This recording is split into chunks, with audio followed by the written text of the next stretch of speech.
नमस्कार, मैं हूं कुमार गजेंद्र। जनपद ऑन द स्पॉट में आपका स्वागत है। पाकिस्तान की हालत आज बहुत खस्ता होती जा रही है। जो पाकिस्तान आतंकवाद के लिए जाना जाता था, जो पाकिस्तान आतंकवाद का जनक था, आज वही पाकिस्तान आतंकवाद और आतंकवादियों से इतना डरा हुआ है कि उसे बार-बार अमेरिका की तरफ देखना पड़ रहा है। जी हां, अमेरिका में कुछ ऐसा घटित हो रहा है, पाकिस्तान कुछ ऐसा चाहता है कि अमेरिका इसमें आतंकवादियों पे नकेल कसने के लिए वो कुछ कदम आगे बढ़ाए। क्योंकि पाकिस्तान के अंदर जिस तरीके से तहरीके तालिबान के आतंकवादियों ने, जो टीटीपी जिसे बोलते हैं, उन्होंने जिस तरीके से पाकिस्तान की सेना और पाकिस्तान के अंदर जिस तरीके से कोहराम मचाया है, उससे पाकिस्तान बुरी तरीके से डर गया है। और पाकिस्तान के पास टीटीपी से निपटने का कोई हथियार है नहीं, इसलिए वो भागे-भागे अमेरिका के आसपास मंडराते दिखाई दे रहे हैं। हम ये बात ऐसे ही नहीं कह रहे हैं, हम ये बात इसलिए कह रहे हैं कि हाल ही में जो पाकिस्तान के जनरल हैं, जो पाकिस्तान की जो आर्मी चीफ है मुनीर साहब, असीम मुनीर, तो वो हाल ही में अमेरिका भागे-भागे पहुंच गए। अमेरिका जाने के लिए उनके कई कारण थे, लेकिन उनमें से जो सबसे बड़ा कारण था, तो वो ये था कि अमेरिका किसी भी तरीके से जो टीटीपी है उस पर कंट्रोल करे और उसको किसी भी तरीके से नेस्तनाबूद कर दे। इस नेस्तनाबूद करने में वो पाकिस्तान की मदद मांग रहे थे अमेरिका से। तो एक बड़ी बात थी, पाकिस्तान तहरीके तालिबान यानी टीटीपी से डर गया है। पाकिस्तान अब टीटीपी से निपटने के लिए अमेरिकी अधिकारियों से मदद मांग रहा है। इसके लिए हाल ही में पाकिस्तान के सेना प्रमुख असीम मुनीर ने अमेरिका की यात्रा, जहां मुनीर ने टीटीपी के हमलों और उनसे निपटने के खतरों के बारे में अमेरिकी अधिकारियों से बात की। लेकिन अमेरिकी अधिकारियों ने बहुत हल्के में लिया है इसे, और इससे निपटने के लिए पाकिस्तान अमेरिका से सैन्य और आर्थिक मदद चाहता है। मतलब आतंकवादी हमलों के एवज में भी आर्थिक सहायता भी पाकिस्तान मांग रहा था, लेकिन वहां से पाकिस्तान का कटोरा हर बार की तरह इस बार भी खाली ही वापस आया है। तो लेकिन अमेरिका ने उनकी मांगों पर ज्यादा ध्यान नहीं दिया, और इसके लिए उन्होंने अमेरिकी विदेश मंत्री एंटनी ब्लिंकन से भी मुलाकात की, लेकिन हुआ कुछ नहीं। क्योंकि अब अमेरिका की नजर में भी पाकिस्तान की जो इज्जत है वो कुछ नहीं है, और पाकिस्तानी जिस तरीके से अभी हाल ही में खुद पाकिस्तान की आवाम भी बोल रही थी कि पाकिस्तानी एक भिखारी देश से ज्यादा बढ़कर अब पूरी दुनिया में वो नहीं रहा है। सबसे ज्यादा जो अपने आप को वो अरब देशों का वो मानता था कि हम अरब देशों से बहुत पैसा लेते हैं, अरब देशों ने भी अब उसको भिखारी बना के रख दिया और भिखारी से ज्यादा कुछ नहीं समझते। लेकिन अमेरिका के पास जब भागा भागा पाकिस्तान गया, तो अमेरिका ने भी उसको खाली कटोरा ही उसका वापस भेज दिया, और बहुत ज्यादा मदद की, सिर्फ उनको कुछ चीजों पे आश्वासन दिया और उन्हें वापस भेज दिया। तो एक बड़ी बात है कि पाकिस्तान की जो स्थिति है अब बहुत बुरी हो चुकी है। पाकिस्तान को अमेरिका से उसी तरह का समर्थन मिलने की उम्मीद थी इस सारे दौरे में, कि जिस तरह से उन्हें आतंकवाद के मामले में हमेशा से मिलती रही है, लेकिन ऐसा हो नहीं पाया।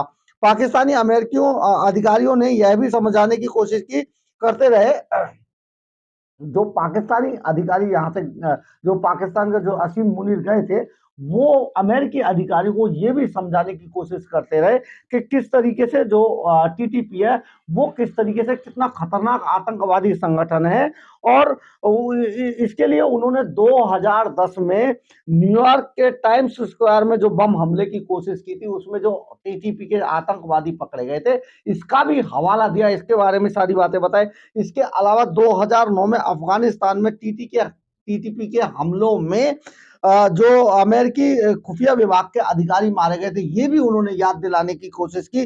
2009 में पाकिस्तान के इशारे पर ये जिस तरीके से वहां पर कार्रवाई हुई थी, तो पाकिस्तान ये चाह रहा था कि उसी तरीके से अमेरिका उनकी मदद करे, और उनकी 2009 के कार्रवाई की तरह ही उनकी उनकी पाकिस्तान की मदद करे तालिबान के से निपटने के लिए, तालिबानी आतंकवादियों से निपटने के लिए। इसके लिए उन्होंने ये भी बताया कि जो टीटीपी है वो किस तरीके से अमेरिकी अधिकारियों को निशाना बनाता रहा है हमेशा से, इसलिए उनको मारा जाना, उनको निपटाया जाना बहुत जरूरी है। लेकिन क्योंकि अमेरिका के हित अब पाकिस्तान में ज्यादा जुड़ नहीं रहे हैं, पाकिस्तान से ज्यादा अमेरिका को बहुत उम्मीदें नहीं है और अमेरिका के लिए पाकिस्तान अब किसी भी काम का नहीं है, इसलिए अब अमेरिकी इस सारे मामले को लेकर एक नया मोर्चा खोलने की कोशिश में तो बिल्कुल भी नहीं है। क्योंकि अगर अमेरिका किसी भी तरीके से तालिबान के खिलाफ अगर कोई एक्शन लेता है तो समझिए कि तालिबानी जो टीटीपी है वो उसको भी अपना दुश्मन बना लेगा। लेकिन ऐसा अमेरिका कतई नहीं करेगा, क्योंकि पाकिस्तान के वो जो अधिकारी हैं और पाकिस्तान की जो कार्यशैली है उसको अमेरिका बहुत अच्छे से जानता है। अमेरिका वैसे भी जो रूस यूक्रेन युद्ध है उसमें कहीं ना कहीं पर्दे के पीछे वैसे भी सामने आया हुआ है कि किस तरीके से वो इस पूरे युद्ध में किस तरीके से शामिल है।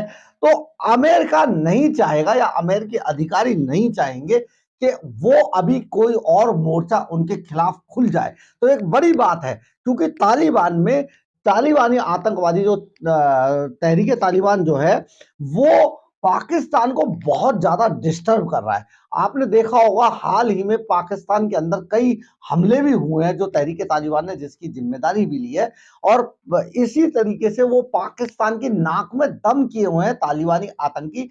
लेकिन अब अमेरिका के पास जब पाकिस्तान गया कि हमें सहायता दिलाई जाए, हमें, और समझिए सहायता भी कैसी, सैन्य सहायता के अलावा आर्थिक सहायता भी दी जाए, तो ये सारी चीजें अब अमेरिका नहीं करेगा। दरअसल हुआ क्या कि 2009 में भी पाकिस्तान ने अमेरिका से मदद मांगी थी तहरीके तालिबान के खिलाफ, और अमेरिका ने उस टाइम पे ड्रोन हमले करके जो तहरीके तालिबान का शीर्ष नेतृत्व था उसको डैमेज कर दिया था, उसको कहीं ना कहीं मार गिराया था, उनको कहीं ना कहीं कमजोर कर दिया था। काफी लोग जो शीर्ष नेतृत्व के थे वो मारे गए थे ड्रोन हमलों में, तो वो काफी डैमेज हुआ था तहरीके तालिबान। तो ऐसे ही हमलों की उम्मीद और साथ में आर्थिक सहायता की उम्मीद लेकर पाकिस्तानी जनरल असीम मुनीर इस बार जब अमेरिका गए तो अमेरिका के अधिकारियों और खासतौर पर विदेश मंत्री एंटनी ब्लिंकन ने उनसे मुलाकात तो कर ली, क्योंकि कोई आया तो उससे मिला जाएगा, लेकिन पाकिस्तानी जनरल की असीम मुनीर की बातों पर उन्होंने ज्यादा ध्यान नहीं दिया और ज्यादा आश्वासन भी नहीं दिया, क्योंकि अब पाकिस्तान भिखारी होने की कगार पर पहुंच चुका है। अब आतंकवादियों से लड़ने की उसमें ताकत नहीं बची है। अपने देश के अंदर जो आतंकवादी है वही उसको इतना परेशान हुए हैं, किए हुए हैं। इसके अलावा जो वहां पर जिस तरीके के टेररिस्ट को पाला जाता था, जिस तरीके से ट्रेनिंग कैंप चलाए जाते थे, जिस तरीके से वहां पर एक एक कट्टरपंथी वहां सक्रिय हो गए हैं, तो उससे निपटने में अब पाकिस्तान बहुत ज्यादा कमजोर हो गया है। और इस कमजोरी से उबरने के लिए खास तौर पे तहरीके तालिबान के आतंकवादियों से निपटने के लिए वो अमेरिका के पास गए थे। और इसमें सबसे बड़ी जो ये भी एक बहाना था हो सकता है, लेकिन सबसे ज्यादा जो बात थी वो ये देखने में आती है या सुनने में आ रही है कि पाकिस्तान इस बहाने से आर्थिक सहायता मांगने अमेरिका के पास गया था, लेकिन पाकिस्तान की अमेरिका ने किसी भी तरीके की मदद नहीं की है और केवल आश्वासन देकर ही पाकिस्तानी जनरल को लौटा दिया है। एक बड़ा मामला है। इस बात को ऐसे भी समझते हैं हम कि जिस तरीके से चाइना ने गाजा में गाजा के अंदर हमास की मदद की थी और इंफ्रास्ट्रक्चर खड़ा करने के लिए वहां पर बहुत मोटी रकम भेजी थी, बदले में हमास ने वहां पर गाजा के अंदर 350 किलोमीटर लंबी सुरंगें बनाकर अपना एक अड्डा बना लिया जमीन के नीचे। तो अब कोई भी देश नहीं चाहेगा कि किसी देश को इंफ्रास्ट्रक्चर या किसी तरीके की मदद देने के नाम पर आर्थिक सहायता देना चाहे। लेकिन और इसमें भी सबसे खास है कि पाकिस्तान को तो कोई भी देश अब आर्थिक सहायता देना ही नहीं चाहता है और गुरेज करते हैं उससे मिलने में। खासतौर पे अरब देश भी उससे उस ढंग से अब मुलाकात नहीं करते, क्योंकि पाकिस्तान पूरी तरीके से भिखारी हो चुका है और कटोरा लेके पूरे देशों में घूम रहा है कि किसी तरीके से पाकिस्तान को आर्थिक मदद देकर उसको डूबने से बचाया जा सके। एक बड़ी खबर है ये, आप जरा देखिएगा किस तरीके से पाकिस्तान का क्या हाल हो गया है और पाकिस्तान आज कभी भी पाकिस्तान डूब सकता है। अगर आपको मेरी खबर अच्छी लगी हो तो आप इसे लाइक, सब्सक्राइब और शेयर जरूर कीजिएगा। कमेंट्स बॉक्स में अपनी राय जरूर लिखिएगा, इससे हमें ऊर्जा मिलती है। जय हिंद, जय भारत।